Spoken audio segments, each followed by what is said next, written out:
This is the Average Guy Network, and you have found Cyber Frontiers, show number 12, recorded on November 10th, 2014.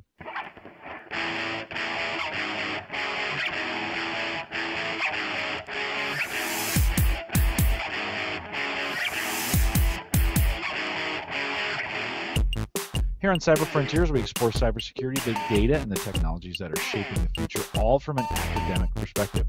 I'm your host, Jim Collison, broadcasting live from the AverageGuy.tv studios here in Bellevue, Nebraska. Actually, a very cold Bellevue, Nebraska. You guys are in Maryland. You got some cold weather coming, so you better get ready.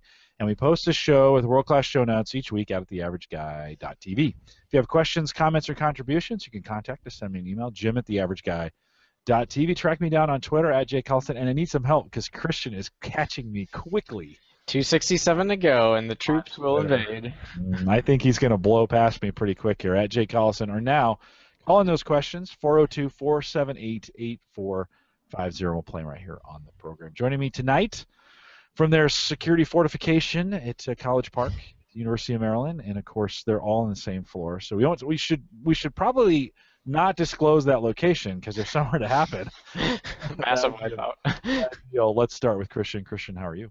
Hey, I'm doing all right. We are persisting through round 2 of midterms, which is always, I feel, a little bit more painful than round 1 of midterms. So it's a bit of a struggle, but we're hanging in there. I'm extremely excited about tonight's show because I've been wanting to do it for a while, and we were able to make things line up pretty quickly. So I'm looking forward to the conversation. Yeah, good. I was a super proud moment when I'm like, why don't we just cancel? And Christian's like, we're not going to get off schedule. We're not going to get off schedule. Nope. So we're here, and I appreciate that. Speaking of being here, over to his left, and I think left of him in the room as well, Ashton Webster. Ashton, how are you? I'm doing well. Looking forward to a show here with the 3 consecutive rooms in the hallway. So I know that's pretty cool. You guys are literally just 3 rooms. Bing, bang, boom. Christian, why don't you take a second and introduce our guest? Sure. So Franz Payer is here with us. He is a software engineer at Tactical Network Solutions in Columbia, Maryland, and he is also a former 2013 DEF CON speaker on exploiting music with JavaScript, and he is also our lab chair for the ACES student board here at the University of Maryland. All-around extraordinaire in cybersecurity, offensive and defensive, and a hell of a guy to talk to, and so we're looking forward to specifically tonight talking about one of Franz's, I think, just pure innovation in the field, and he's going to talk about it more, but one of the big aspects of the ACES cybersecurity program is running and participating in cybersecurity competitions in the state of Maryland, which is for educational value. We do it to compete with other cybersecurity programs to see how people stack up, to gain skills, to have prospective employers look at students, to have money moving around, etc. So Franz has brought a really unique perspective to how those competitions might be run, and has started his own business around it that has gained a lot of traction in the area, which also has the title CEO of Cyber Skylines LLC at cyberskylines.com. So Franz is quickly on the road to having a name for himself here in the land of cybersecurity in the state of Maryland. So great to have you on, Franz, and I'm really looking forward to getting in your platform tonight. Yeah, great to be here. My first time on the show. Yeah, well, hopefully, Franz, not the last. Tell us a little bit about yourself. I know you're not from Columbia, the country, but Columbia, Maryland. Tell us. I asked just before the program, like, so how long have you been in the U.S., Franz? I've been in Maryland the whole time. Tell us a little bit about yourself, a little bit of background on yourself. Okay, so I started programming back in middle school, I guess like 6th or 7th grade. My dad was a programmer. I started like programming websites with HTML just directly in Notepad, and he's like, here, have a book on C# and learn by yourself. And then I started getting involved with web security from there. So in high school I did cross-site scripting, SQL injection, that sort of stuff. That led to my DEF CON talk, where I spent 3 years of researching from like my freshman, sophomore, and junior year in high school. I was researching how a lot of services, like big ones too, like Pandora, Spotify, Last.fm, a lot of these big services, they had clients playing their music, which were just purely JavaScript or maybe a combination of Flash and JavaScript, and it was actually pretty easy to go through and reverse engineer their products and then make a tool which mimicked what their products did and allowed you to just completely download all their music. And so that was a fun DEF CON talk that I did last year. And going from there, I've kind of just taken my experience in cybersecurity, especially in high school. I competed in a lot of these competitions, and I use my experience from that to determine, what are the flaws with what people are trying to do. Obviously, there's a huge interest in getting younger people involved in cybersecurity and generating that cyber workforce, but there isn't, for all the media hype around it, there isn't this huge search of students, which there really should be. And what are the problems affecting that, and how can we solve those problems in a unique way that's cost effective? So that kind of brings me to the platform that I created. So Skyline is a company that focuses on bringing cybersecurity to students. So the current model of kind of relying on students to just take classes to learn cybersecurity is not going to work. I mean, considering the fact that a lot of the schools in the United States, like high schools, don't have computer science programs, throwing cybersecurity on top of that is completely impossible. Like, doing it for the current computer science programs is hard enough, but getting that to the schools that don't even have computer science programs is impossible. So what we need is a new model that is very conducive to beginners and not intimidating the way that the media makes it sound like. So it's a web platform that is kind of based on this, it's a game, and it's based on this idea that a virtual city has been infiltrated by hackers, and it's your job as the competitor to regain control of the city. And so we have different challenges which represent different parts of the city. So you have one challenge which is a bank, another challenge is the hospital, and then as you regain control of these services, you can see how your city responds to that. We keep track of your economy and your population, and obviously by regaining control of the bank, your GDP will start to go up as financial institutions have more confidence, and then if you regain control of the hospital, your population will start to go up, stuff like that. And it's pretty interesting, and we make sure that we are targeting the less experienced users, and at the same time we're also having some challenges for the more experienced users. So we're not focusing on those, these people with all those elite skills who already have certification stuff, but we're really focusing on those beginners who've taken 1 or 2 computer science classes maybe and are interested in cybersecurity, and they're not sure how to go about doing that. So I run a high school internship program for Gallup, and this sounds like this might be something. Is this something I can plug into my current program and get these kids interested in this platform? Does it develop that way?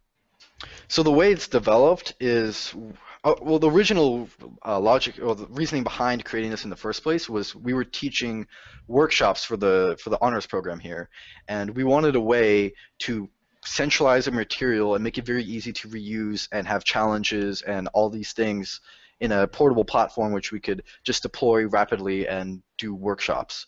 And so the idea behind that is that it's important to it can be a key component in any training exercise that you might have for anything related to cyber. We can even expand that to computer science, but that's a whole other can of worms. So right now, I think the main component of that is that we can have different modules on, say, maybe just web application security, and then you can walk them, you can have these challenges out there, and students will do the challenges, and you can go around and answer questions that students might have. So you can use it both in the competition sense, and you can also do it as in a learning environment. And that's something that a lot of different companies have been approaching us asking about, and that's something that we will want to use our platform for. Yeah, is it something like as the instructor or as the leader, do I have to know that? Do I have to know the platform to be able to let these kids use it, or is it self-taught, self-learning, they can just get involved and they can pick it up? It's a combination of how much, so it's how much you want to make out of it. So we actually have a very modular design for it, and if we have clients who are asking to have this self-contained thing where all the instructional materials in there, we can bake that into the software. Or if they want to take more of an active role in the learning, we can just add kind of little tips and pointers to point students in the right direction, and then the instructor can lead the actual learning experience. So that's all within the capabilities of the platform. And is that a for-profit venture then? Is that part of your business? Yeah, it's part of the business, and actually that's kind of our future development. So right now our main focus is actually just running competitions with large amounts of students, so students are able to know what the platform is and hopefully get their feet into the waters in cybersecurity. And we're planning this big event here at the University of Maryland on March 7th of next year. We're trying to get 300 students to come, and so the plan is that we run this event, we generate a lot of interest, and from there we go and figure out what different schools and organizations want to utilize this platform in their curriculum, and then move on from there. Sure. And so you've also run two other, I guess what we would call them pre-seasons, so to speak, that two events with our ACES classes, one in the first year and one this fall, that it was just really transformative to see the difference between the version 1 platform and what it is now, which has really come a long way. Can you talk a little bit about, I remember you saying how this started as a project on spring break or winter break, and you just kind of started putting things together and rolling with it. Talk a little bit about how you got to the formulation process from being someone who participated in competitions to being someone who is creating competitions. Yeah. Well, the main reason why I wanted to create these competitions is because I was getting very frustrated with the current state of competitions, especially for cybersecurity competitions right now. So there's a couple big ones that are being put out. There's like Cyber Patriot, which is run by Northrop Grumman, targeting middle and high school students. There's the Maryland Cyber Challenge, which is run by, I think, Leidos and UMBC, University of Maryland, Baltimore County, here in Maryland. And there's a bunch of other random competitions which are just run completely online. And some of the big problems I found with them were that they didn't provide enough. They're very opaque. They didn't provide enough transparency, and sometimes what you even being scored on. Like sometimes they won't even tell you what you get points for or where you lose points for. When we competed in the Maryland Cyber Challenge, we weren't even told our scores. We were just told whether we advanced or not. And we had no clue how we did on the challenges or anything like that. A lot of other competitions, so they don't tell you how well you did, and part of the reason is because they reuse all of their challenges the next year. So if you performed well the next 1 year, you come back again the second year, you do the exact same thing, you get placed the exact same way. So there really isn't much of an educational benefit in doing it a second time. And a lot of them, the main issue I found was that they were meant for identifying the top maybe 1%, maybe the 10% of the people who compete.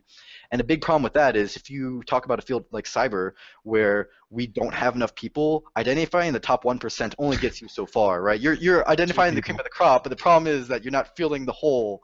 Like we have this huge hole, and if you figure out what's the best, like that's not really getting you anywhere. So the main focus with this platform was that we wanted to make something that was encouraging students who didn't have previous experience and getting those beginners involved rather than getting those advanced users involved. So when I was competing in high school, my team, I founded our high school cybersecurity team, and I was training them. I had my internship at Tactical, and I was training them based off of what I learned at work. I'd come back every week and be like, "This is what I learned at work. Like, let's learn this and make use of this." Whereas there were other schools which had like magnets programs which were based on cybersecurity, so they're learning these every day.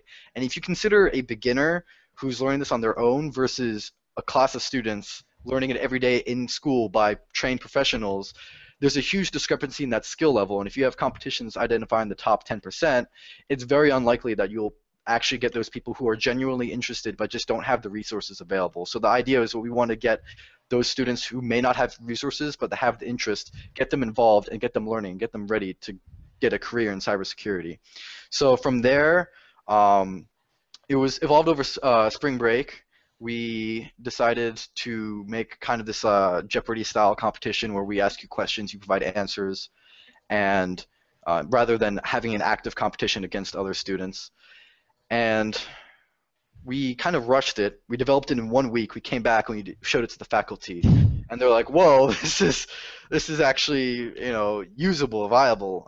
We actually went from there. We presented it to Cyberwatch and actually Lockheed Martin So CyberWatch runs a couple of competitions. They run the CCDC, so the collegiate, or at least for the for the East Coast, the collegiate cybersecurity defense competition, and they were running this other competition called the National Cyber League, and they were like, you have some functionality that we don't have in our platform. And I'm like, well, they've been working on it for like 2 years, 2-3 years, and we work on it for 1 week.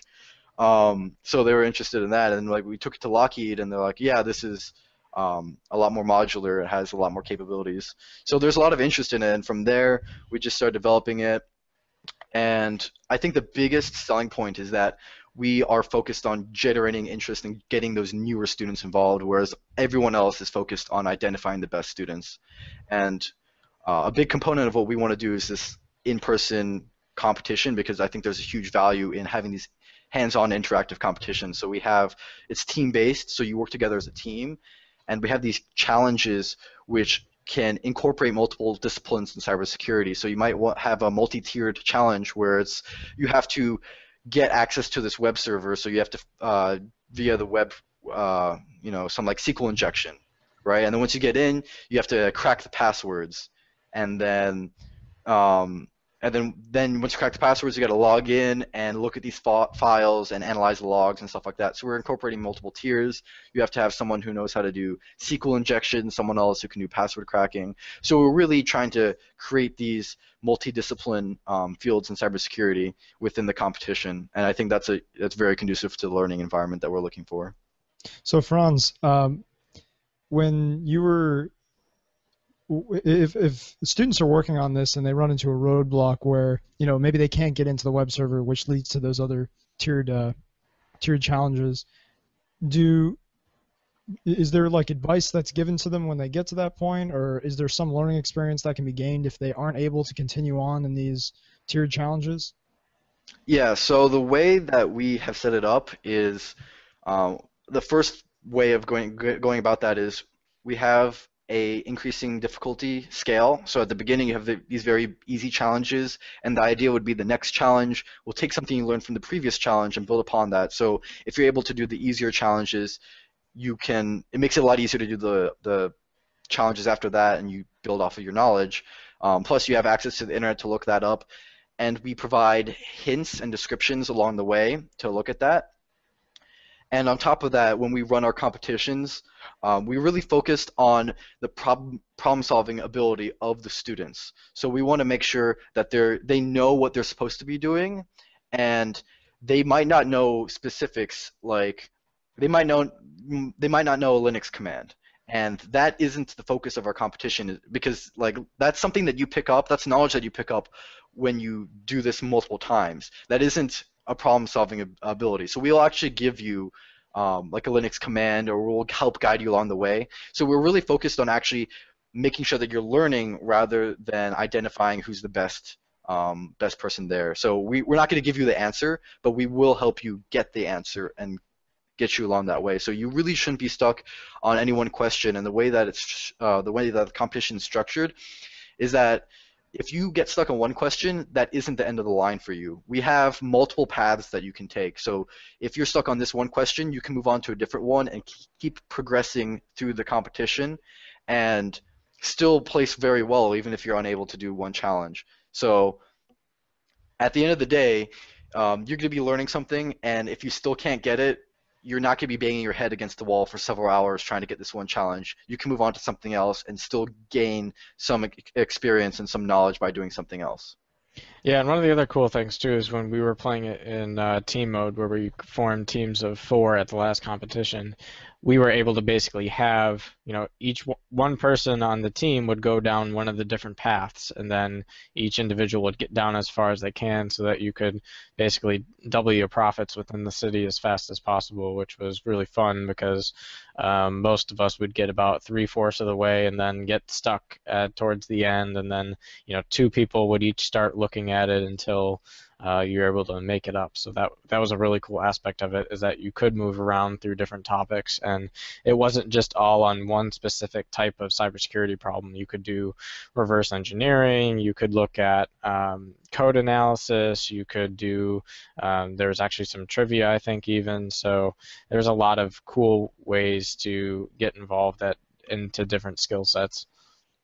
So, Christian, when you did this, I missed the event, unfortunately, but and Franz also, is this potentially a group activity as well? Because I know that it was kind of team-based when it was offered for the honors program to do it. And I guess, like, what kind of formats do you see this being provided in? Like, is this something that you do at an event, or and is it team-based in that case, or can you do it individually at home and kind of just log in when you have time? So this is part of our future development, these concepts. So the idea would be that for right now we're focusing on these competitions, and we want them to be team-based because there's a lot of interaction going on when you're in person and in a team, and you can learn a lot more as working together as a team. So that's our focus right now. Our future development kind of goes around this idea of kind of these online learning aspect of it. So that would be individual, and you would be going at your own pace, sort of whenever you have time. We might do some sort of like monthly competition, but it wouldn't be in person and in a short period of time. It'd be over extended periods of time. And the idea would be that if you didn't have access to cybersecurity programs at your school, you could do these challenges that we have and be able to stay on par with some of those people who go through their programs. Obviously, there's going to be a huge discrepancy in the amount of time that you're spending working on it, but that's our hope, is that too many people, actually, like for the majority of the people, I'd say probably 90% of the people who came into the Honors College for cybersecurity had no prior cybersecurity experience. And the whole reason for that is because they just didn't have any opportunities at all to get experience. So this is kind of our way of providing that initial experience, so that people, like, if you ask someone, what do you want to do as a career, and they have no cybersecurity experience, they probably won't choose cybersecurity at all. And that's a big problem, is because a lot of different institutions and companies are afraid of teaching these cybersecurity skills to younger people because they're afraid of it being used maliciously. I mean, if they get exposed to cybersecurity for the first time in their sophomore or junior years in college, it's too late for them to fully develop it as a major or as a concentration in college. So they can't really take that as a degree, or they can't even take that to the workforce with that little experience in school. So by making it accessible to younger students, like in high school, then they have the idea of, this is something I want to take a look into as a career, and then they can work on that and hone in their skills in college and then get a job in cybersecurity, rather than finding out that cyber is something they really like in junior and sophomore year, and junior year, and it's too late for them to really change what they want to do with their life. So do you see this as sort of a complement to other studies that you'd be taking in cybersecurity, or could you potentially just do this and learn something significant that way? Because I know, and it would even be tough in high schools if it kind of represents a larger issue that you're trying to combat here, which is a lot of high schools don't offer programs in cybersecurity, and that's an issue because, like you said, there's just not enough supply for the demand in cybersecurity right now. But specifically for your company, how do you see that fitting in with with studies, or would it kind of be its own independent thing if it had to be? The flow of students through the pipeline. So the idea is that we would kind of supplement learning. So I'm not aiming to replace learning, because I honestly don't think a bunch of challenges is going to be comprehensive enough for you to say that you're skilled in cybersecurity. You definitely need to take classes. You need more interaction. You need projects which are outside of set guidelines. So the idea for this is that we have these supplemental things that you could probably do from your computer at home, and you could come to some of our competitions that we will run. And the whole idea of our competitions is that we are trying to connect the the students in the pipeline to corporations and companies. So like probably the only reason why I'm still in cyber is because I was able to get my internship in sophomore year of high school, which is a huge rarity. Like you rarely see, first of all, you rarely see high schoolers getting internships at all. And on top of that, in cybersecurity, that's extremely rare. Like most of them are looking for sophomores, juniors, and seniors in college, not that in high school. They're looking for college students, not for high school students. So what I want to be able to do is, obviously all these companies are interested in getting interns and new hires, so they will be sponsoring these events. It's completely free of admission for students to learn and to compete, and there's even prizes involved. So students come for free, and they compete, and then the sponsors actually get to see the scores of the students.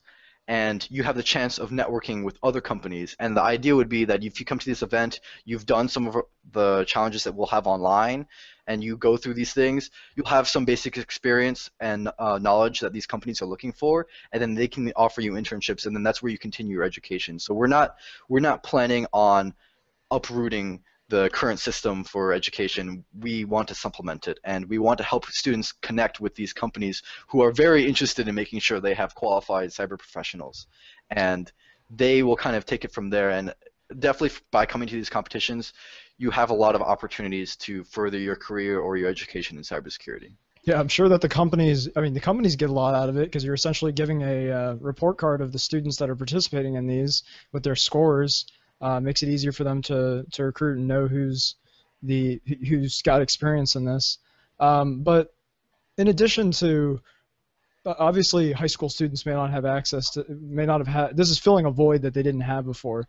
But also I find it kind of interesting that once you graduate college, there's no more challenges like this. Like I feel like even in the workplace, it would be cool to have not so much not so much challenges either. I mean, challenges are good for, demonstrating your skill and things like that. But this is also kind of a simulation, right? It shows essentially what you have is critical infrastructure that you're working with here. Like for example, the bank and the hospital and things like that you're trying to free up so that you can save this little city that you're in charge of. Do you think there's potential, not necessarily in your company, I'm just talking generally now, for like once you get into the workplace, for more simulations like this to be set up so that you can get experience, kind of real world but also simulation experience working with these types of challenges? I've actually talked about cybersecurity education before, and I actually had someone who said that, hey, he went to school, got a CS degree, and then decided he wanted to do cybersecurity, and he didn't know where to start. And that, to me, is a big problem. I'm like, well, the system has failed you in two ways. It didn't get you involved when you had the chance back in college, and now that you're out of college, you definitely don't have any resources to do so. And I think a lot of companies are recognizing this, and actually when we talked to Lockheed Martin, they actually run their own internal competition similar to what we're doing, but definitely at a higher level for their employees, and it's kind of a two-pronged approach to have something fun for the workplace and to bring additional skills and experience to their workforce. And I think that's probably the direction that it's going to have to take. You can run these competitions for professionals, or at least post-college people, but you're going to attract a lot less because they probably, like a lot of them already have jobs and they're not willing to part ways with their jobs to focus on education and cybersecurity. They want something to supplement their knowledge and learning while they're taking their job. So I think the way of going about that is running these same competitions, but just internally for companies themselves. And a lot of companies are definitely recognizing this. I would be surprised if big companies like Northrop Grumman or Booz Allen don't do the same thing like that Lockheed is doing. Yeah, and now that I think about it, even when we had some employees from the NSA come and give us the tech talk, I'm pretty sure you guys were both there, and they were talking about how one of the things that they did is they have the red versus blue challenges internally to, make sure that to make sure that they're internally secure and that the clients they're protecting are secure, and also to kind of hone their skills there. So, it's certainly happening. I think there's opportunities for it to happen more, and also train people that want to be part of it that kind of missed the boat when there's not resources available now that they're out of Right. college. And on top of that, there's a bunch, like a lot of people as a hobby put up mini cybersecurity challenges online, like maybe sets of like 5 or 6, and they're scattered all over the place. There's not really a centralized place to find all of them, but if you look around, you can find a lot of these, and they don't really do any type of, like, sometimes they have like a scoreboard and stuff like that, but they're mainly focused on addressing those people who don't have any formal access to classes, or they don't have enough time to invest in their education because they're working, and they have these challenges and tutorials that walk them through it. I know Google has put up a few for cross-site scripting, so I know that a lot of companies are looking towards doing that. I think the main issue with that is that it is very difficult to find something that's comprehensive. A lot of them are probably like a set of 6 or 7 challenges on one topic. There isn't a comprehensive set of them, and I think that's what we would probably, in our future development, is that we would be working on having a centralized database of all those types of challenges of different fields and having tutorials to go through them. But if you don't really have access to these classes, I think that's probably the main way to go. Yeah, going back to the, sorry, go ahead, Christian. Well, I was just going to say, are there any topics in particular that you think are fundamental to understanding the other more separate modules, so to speak? So, like, what critical fields you should cover in cybersecurity to help you learn the others? Right. I would definitely say that, like, the 3 tiers would be log analysis or network analysis. So being able to read packet captures and read like Apache logs, that's a very important component. Knowing some basic how web vulnerabilities work, so knowing command injection or cross-site scripting or SQL injection. Right. And then knowing binary exploitation, so buffer overflows, stuff like that. And then knowing those, they kind of provide a very stable foundation to branching off and like learning cryptography and learning a lot of other forensics things, learning code reviews and stuff like that. So those, I think, give you a pretty good foundation. Gotcha. Ashton, you were saying what? Yeah, I was just saying that we kind of went a different direction now, but I'll ask the question anyway. Just the simulations might also be a good way for the recruiters at this company to get an idea of sort of a merit-based way of evaluating applicants. I know for some cybersecurity jobs that I've applied to, they have you do challenges, and having a little bit more comprehensive real-world challenges and simulations like this might be a better way of evaluating different applicants for the position, because you can really get a more comprehensive idea of what they know and how well they're able to perform in a sort of a pressured environment like that. Yeah, definitely. That's actually, we've actually approached that a lot in our planning.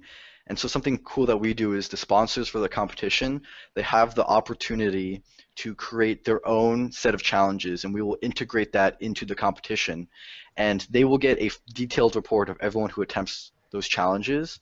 And that way they can add their kind of own pre-screening process into the competition, and people who are interested can do those challenges. So it's a way of both matching. So like the idea would be that if you have a forensics company and they put up forensics challenges, and maybe another company that has web vulnerability, they do web vulnerability security, and they have their own 2 sets of challenges, a competitor can do both sets of challenges and decide which company they would rather work for based off of what work they would be doing. So it lets the users decide where they would want to work, and it also lets the employers decide who they want to hire and who they want as interns. So it's a really cool way of making this connection between the supply chain and I guess the demand of the corporate force.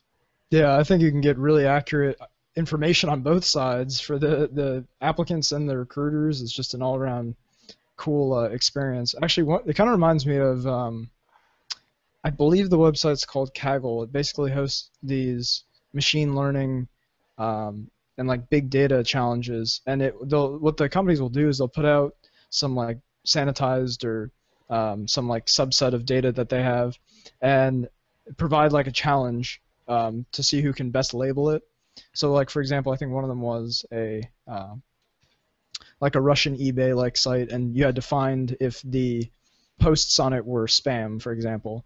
And the person that was able to do it the best got some award, and I'm sure probably was looked at by the company for, to get them on board as well. So if you can do similar things, and the challenge with cybersecurity is in a lot of cases you don't want to necessarily do that real life of experiences because you risk your own vulnerabilities in that case. But it would be interesting to see that sort of like crowdsourced challenge where you can also get a better idea of who knows what. So Franz, do you eventually see some sort of open data model for the platform where anyone would be able to go online and submit particular modules for the platform, so there's almost an open version of the competition platform where anyone can go on, create new challenges, and then other people can try those challenges? That's definitely a possibility.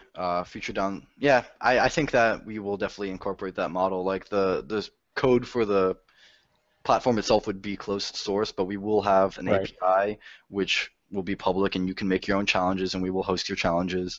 And I think that's definitely kind of the future because we are limited in what we can produce. And if you crowdsource something like that, you can make a much bigger beast. And I think that's definitely important when you want to have this constantly growing community for cybersecurity education, and that's the way we're going to have to go.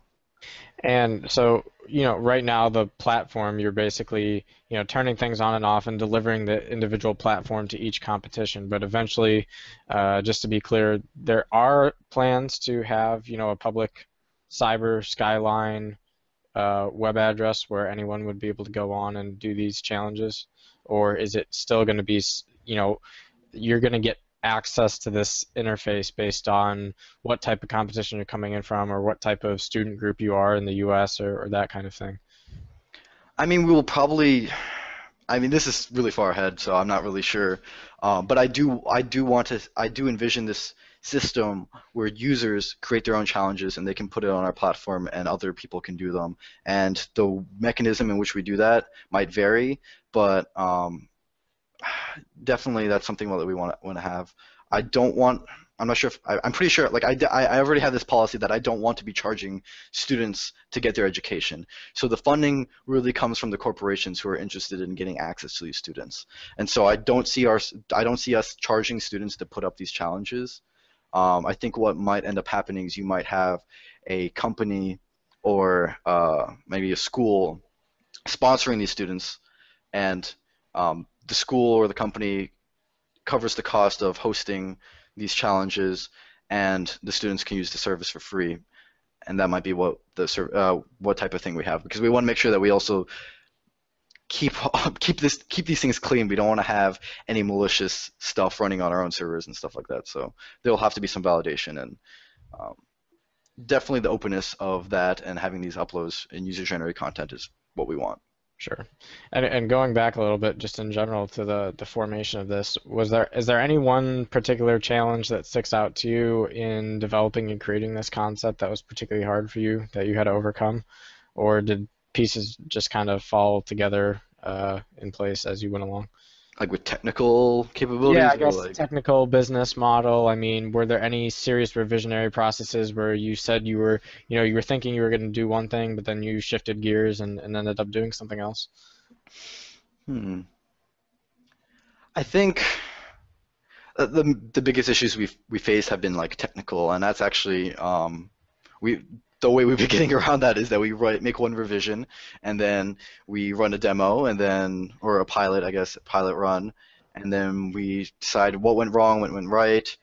Let's do it from scratch again. So we're on our 4th revision now, and every single time we've completely scrapped it and taken what we learned from it and made it go even further. So like some big issues that we had was scalability, and we're like, okay, so what happens if we go above 200 concurrent users? Can we sustain the load? And a lot of stuff was, how do we keep everything dynamic? Because it is this game, and so before you would answer a question, but if you had another person on your team they wouldn't see that question being answered simultaneously. They would have to like refresh the page. So now we had to add in the system for everything to be dynamic. And so when you answer a question, everyone on the team gets pushed that update, stuff like that. Some of the, as the business aspect of it, the difficulties have been figuring out how to actually get this platform in front of people. It's actually been a lot harder than I anticipated originally. So before, our approach was, we have a cybersecurity club on campus. They got grant money from Lockheed Martin. One of the requirements for that grant money was that they were supposed to run a cybersecurity competition, and our plan was, hey, we have a platform. It's like, we'll do it for cheaper than it would cost you to do it yourselves, because we plan on using this for other things, so we'd recoup the money that way, and we'll run the event for you. And then some bureaucracy happened with the university and all that stuff. It hasn't actually been to the point where we had companies contacting the university saying they were interested in this platform, where we actually got a lot of cooperation out of the university and have been able to push this forward. And so to get in front of students, I mean, I've had the honors program here, and I've had to take this platform to high schools back in my county, where I contacted some people I knew back from home, and I bought Amazon gift cards as prizes, and I went to a class of students, and I'm like, hey, first place gets $25, second place gets $15. Have a crack at it, see what you like, what you don't like. And we got a lot of feedback that way, and we've been able to talk with both students and companies to figure out what everyone's looking for. And I think right now we're finding that really good balance, and definitely maximizing what the employer gets out of it and what the students get out of it as well. And so the biggest challenge really has been, how do we make all these connections, and how do we get people to actually take a look at the platform and see what it's worth? And so as you start ramping up towards the major March 7th event, which, correct me if I'm wrong, we were looking for 300 to 400 students on campus from across the from across the state. What are, I guess, the key things leading up to that event that you have to do to make sure that that event works well? So right now my focus is on getting the sponsors. We make this completely free for students, and there's like a lot of costs associated with it. Like, we have to get all the food, we have to handle all this registration, we have to handle the servers and all that stuff. So right now I'm focusing on getting all the money, because we have not raised any money as of yet, because we've just been figuring out who's interested, and then we're gonna get the money later. And that's kind of like something that's pressing down on me as midterms and finals are coming up. I also have to raise thousands of dollars for this event. I find it funny when Franz says, like, oh, we have to raise money for this, when it's kind of like the royal we, because it's kind of just Franz. Yes. Like, by and large, the whole thing has been a product of Franz. And it looks like 50 people put it together too. It's just super impressive. Yeah. Yeah, all the code was written by me. Like, every single line of code is mine, besides all the libraries that we're using. And I've been talking to all the sponsors myself. But I've actually been fortunate enough to get to the point that with our cooperation through the university, we were actually able to bring some of the freshmen on board to help plan this event, which has definitely helped me a lot to keep my sanity. Yeah, So that's probably good. they're helping do some of the marketing. They're helping do a lot of the logistics involved with this. We're getting some of them to create a website with the registration forms and resume upload system and all that stuff. So that's definitely been a lot of help. Is there any other? Sorry to cut you off if you weren't finished. I'll ask my question in a second. No, go for it. Is there anywhere else that's doing this sort of competition as a service type thing, or is this a unique company? Because I've never. Most of these Apps are just created a new word: competition as a service. Now we have an app to add to CAS, CAS, SAS, and IAS. Oh CAS. no! Oh no! Should I serious? So there are a couple of people who do this type of thing, but it's at a much different scope and level. So Carnegie Mellon runs Pico CTF, which is the same sort of idea. You have a bunch of challenges, and it's a game which they've developed in HTML5 now, because they've managed to merge their creative software developers with their technical software developers, and so they have a game where you have challenges, and it's done via HTML5. It's actually pretty impressive, and they run that every year for high schoolers, but it's open to everyone, so only high schoolers can win prizes, but everyone can compete. But I think the major downfall for them is the fact that they don't have it in person, and there's a huge component in learning and interacting with these companies who are going to be leading your future in cybersecurity. So I think that's kind of they're definitely in the right direction, and I have to applaud them for what they've done, because I have not seen any cybersecurity competitions run that well and have been they're very knowledgeable in their challenges, and you learn a lot from them. And so they've done it very well, but they have these pitfalls which prevent them from having the maximum impact that they can have. And so I think what we're doing is kind of revolutionary, because not a lot of competitions do this, like the in-person component. Even do the in-person component, and the ones that do are those selective ones where you have to probably go through an online qualifier, and then they take to like a top 8 or whatever, and they have a semifinal round and final round all in one. But when you do something like that, you really exclude the beginners, which you should be targeting and not excluding in the first place. So this is definitely something new, something I haven't seen before. And what we're really trying to incorporate here is this hackathon model. I don't know if how familiar people are with that, but the concept is that you get a large number of people in one place, and you have them all work on these challenges. For the hackathons that they run across the United States, you have like 700, 800, maybe 1,000 people all in one arena, and then it's kind of like a science project on steroids, where you have 24 hours, 36 hours, maybe 48 hours to make something, and you get judged on it. Well, I want to have the same model where you have the entire day and you have these challenges and you try to solve these challenges, and at the end you win prizes and you get connected with these companies who will definitely lead your future in cybersecurity. And we're combining the best of both worlds here. We want to make sure that we have the challenges that you need, and we want to have this really, really hands-on environment where you will learn a lot, no matter what background you have. If you have a pretty stable background in cybersecurity, you can still come out of this learning something, or at the very least, you get a network with a lot of cool companies who like these types of things where they want to get students involved. All right, well, I'm sold. Did you say you had a demonstration or? Oh yeah, that's right. You want to go over the demo? Yeah, that'd be that'd great be cool. to see. Okay, well, let me switch over to the screen share mode. All right, I want to make sure, can everyone see this first of all? Yep, you're good. All right, so this is the platform here. I'm just gonna log in, and the main thing that my resolution's slightly off. Okay, so we provide, like I mentioned before, we provide you with multiple paths that you can take, and this is kind of the way we present that. We have different challenges. This is a kind of a alpha version, I guess, that we have. So this one down here has a storyline behind it, and the rest are just kind of topics. So we have reverse engineering, we have some forensics, some crypto, a little bit of trivia. But I'm going to go dig into this one here that we have. So we have this pretty cool interface that we've been working on. A lot of competitions, they don't spend a lot of time on the user experience, and it's very important to have a good user experience, especially if you're trying to attract beginners who will be turned off by those types of things if they're not done well.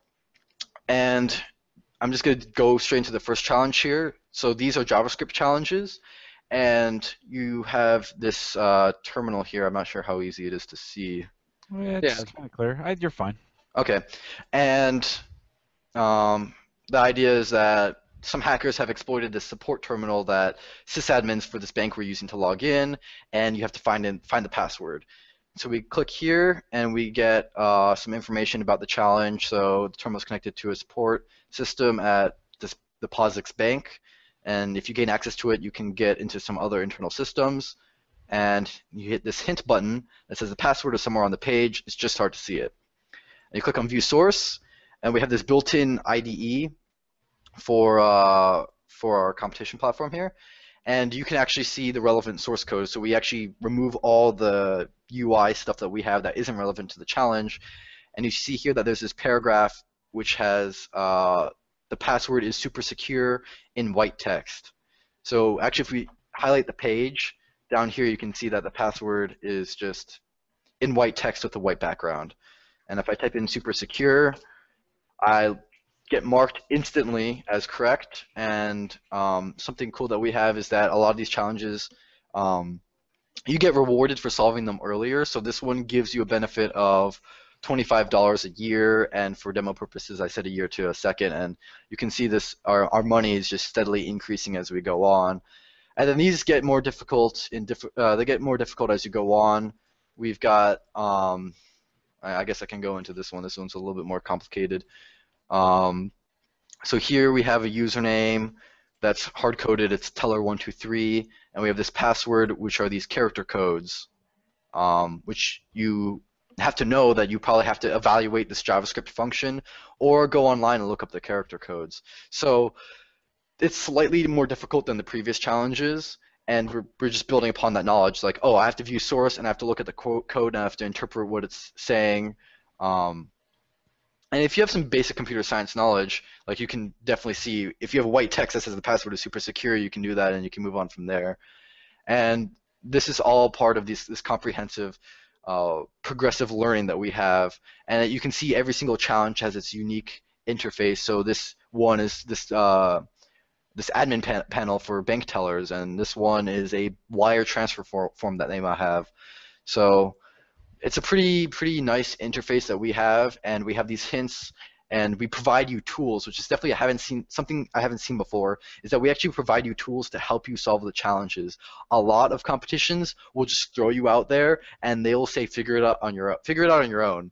And I definitely competed in competitions where I've just been there twiddling my thumbs, not sure like what the challenge actually was, let alone how to do it. And sometimes I actually competed in this competition that MIT did, where they created their own Python interpreter, and you had to reverse engineer their compiled Python code. And like they made this really hard challenge, and they provided no tools or any way for you to, like any help for you to solve the challenge. And if you're a beginner, and I actually saw, like, we had around 20 students compete in that competition. 10 of them just left within the first hour or two because they're like, I don't know what to do, and if I sit here for the entire 8 hours, I'm still not going to know what to do. And they had this moment, like 4 hours in, where they're like, maybe we should give them a hint. And then they gave them, like, they gave away one hint, and then suddenly everyone was actually able to do something, and then they got stuck after they completed that challenge, and they needed another hint. So I think it's a big component of these competition platforms to actually provide ways for you to, tools for you to actually solve the challenges.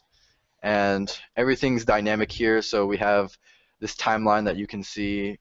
This money is steadily increasing over time as I get that extra $25 per second here. So there's a lot of I'm number one on the leaderboard, as you can see. So there's a lot of Tough competition out there. tough competition. Yes, I'm competing against these fake accounts which no one's logged into. But there's definitely a lot to learn, and I think the way that we approach the challenge of getting students involved is unique, and it provides a lot of opportunities for students to learn. And especially since we have this platform where you can choose which path you want to take, and you can choose what's interesting to you. Like if you want to do reverse engineering challenges, go ahead and do that. Or if you like crypto, just go for it. We're not limiting you in what your path is. And the way it's supposed to be structured is that we'll eventually have more challenges than it is possible for you to legitimately do within the time limit. And so we actually want you to prioritize, and because that's a problem in cybersecurity, is like you never have enough time to solve all the challenges, and you have to figure out what are the critical ones, what's important to me in the context of this competition. How am I going to maximize my total money or my total population? What challenges do I have to do? And that's something that we want to incorporate as well into our competition. For sure. Well, it looks really cool. Yeah, I think we're coming in on a landing here. We're up on the. Let me ask a couple questions though as we kind of land this thing. One, Franz, if people, we're going to get people to watch this, and they might go, how do I get involved? Maybe they work for a company that might want to get involved in this. What's the best way for them to get involved if they want to help from a sponsorship standpoint? So from a sponsorship standpoint, basically what our March 7th event is what we're aiming for, and right now we're looking for sponsors for that. So we have we have 3 different tiers for sponsors. We have like $2,500 tier, a $5,000 tier, and a $7,500 tier, and those give you different levels of access to the students, some score reports, their registration information, and different sized like tables at the event. So that's kind of the big thing that we have going for us. And I guess if people are interested, I'll put my contact out there. It's fpayer, well, FPAYER at cyberskyline.com. And actually, can they do it through the? Can they get that contact information through that site as well, Cyberline or cyberskyline.com? Yeah, you can. Yeah, if you go to cyberskyline.com, I'll screen share that quickly. There's a contact form out there on there for you as well. At the very bottom, we have our contact email, so it's contact@cyberskyline.com. That'll also go to me, and we're looking for sponsors for that event. On top of that, what we're actually trying to do is, I mentioned how we don't have cybersecurity programs in high schools. So a big issue for us is how do we actually bring this platform in front of students in high schools. And so what we're looking to do is run high school events where we bring this competition there for maybe one class for like an hour, and we have 20 or 30 students there, and we're looking for sponsors, company sponsors, to pay for those events and have the school have these events for free. So these students get this opportunity to win prizes in this 1-hour event and learn more about cybersecurity and get in touch with these companies who are interested in sponsoring them. And that's definitely something that we would like to do at a larger scale.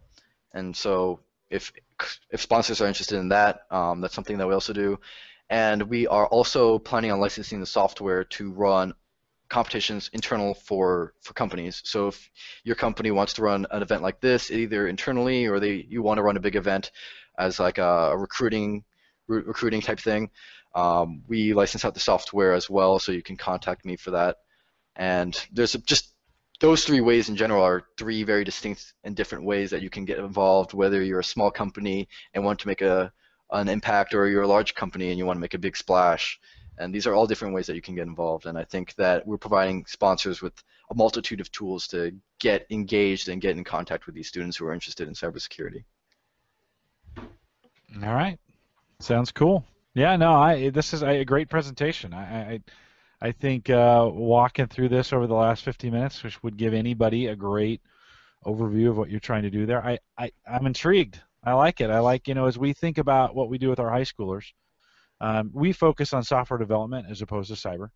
But I love the model that you have going on here, and I love the concept, because everything you're saying is what we're seeing, right, with the high school kids. We're just not getting them involved early enough that the college experience pays off. And you guys all got that, right? You got, somehow the 3 of you got that benefit, but we're missing out on a huge swath of the general public, and I think we could do a better job of.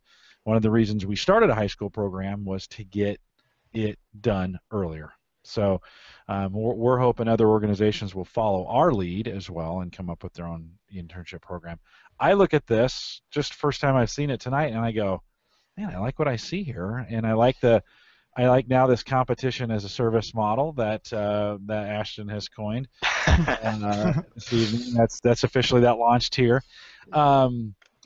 because it makes a lot of sense. How do you scale this? If you've got to physically be at each one of these to make it'll never scale, right? But if we can scale nationwide, if you can roll this out as a service and find a way to get it done in Omaha without you having to be here, that thing has some legs for sure.